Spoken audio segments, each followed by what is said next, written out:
बिहार की राजनीति में जिस तरह का परिवर्तन हो रहा है, आपने देखा होगा कि 2025 के चुनाव की तैयारी चल रही है और उसमें कई तरह के बयान आ रहे हैं जी। उन बयानों को लेकर के प्रतिक्रिया भी आ रही है और उन प्रतिक्रियाओं में कभी कभी पर्सनल भी बहुत सारी बातें हो जाती है।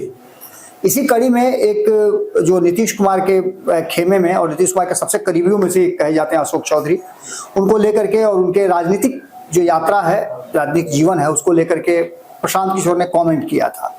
आपको पता होगा कि प्रशांत किशोर और अशोक चौधरी के बीच में जो रिश्ता है वो आप अच्छी तरह से जानते होंगे, क्योंकि 2015 की अगर बात करें हम, तो जिस खेमे में महागठबंधन में प्रशांत किशोर सभी दलों को, या एक तरह से मान के चलिए कि वो सिर्फ जदयू ही नहीं बल्कि तीनों दल जो महागठबंधन के थे विकास, उन तीनों दलों में वो अपने हिसाब से काम कर रहे थे और तीनों दलों को सामंजस्य से बिठा के चलाने का काम उन्हीं का था। हालांकि अशोक चौधरी की बात करें जो कांग्रेस के अध्यक्ष उस समय हुआ करते थे, उनके साथ भी एक टीम जुड़ी हुई थी जो आईटी का काम देख रही थी जी। उसमें हमारे जानने वाले भी लोग थे। दूसरी तरफ राष्ट्रीय जनता दल में संजय यादव की टीम काम कर रही थी और प्रशांत किशोर जदयू के लिए काम कर रहे थे। ये रिश्ता तब से ही लोग के साथ बीच चल रहा है जी। और इसी बीच में आपको बता दें कि प्रशांत किशोर ने जब 2024 का चुनाव खत्म हुआ, उसके बाद बातों बातों में चर्चा होते हुए उन्होंने अशोक चौधरी के से जुड़ा हुआ कोई सवाल पूछा गया, उस सवाल के जवाब में उन्होंने जो टिप्पणी की, वो टिप्पणी उनकी व्यक्तिगत टिप्पणी की तरफ देखी जा सकती है जी। कि उनको सीधे तौर पे कहा कि अशोक चौधरी ने तो अपनी बेटी के लिए टिकट खरीद दिया, उनके पास सारी व्यवस्था है जी। और ये बात अशोक चौधरी को रास नहीं आया कि एक दलित परिवार की तरफ आप इस तरह की बात करते हैं, हमारे पास पैसा कहाँ है, ये वगैरह वगैरह बहुत सारी बातें उन्होंने कही। और उसी समय उन्होंने कहा कि ये बात कहीं ना कहीं मेरे सम्मान को ठेस पहुंचाता है, इसलिए मैं उन पर मानहानि का दावा करूंगा, मुकदमा करूंगा।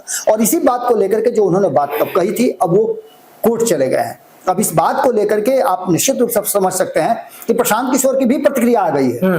प्रशांत किशोर ने सीधे तौर पे कहा है कि मैं ऐसा कोई व्यक्ति ही नहीं हूं, मेरा आचरण ही ऐसा नहीं है, न मैंने ऐसा कोई काम किया है। अगर हमसे कोई टकराएगा जी तो मैं प्रमाण के साथ सामने आऊंगा। मैं सभी लोगों को जानता हूं, न ठीका पट्टा मैं करता हूं, न कोई राजनीतिक व्यक्ति हूं, न कोई नाजायज मेरी कमाई है, न किसी का पैरवी करता हूं पैसा लेकर के।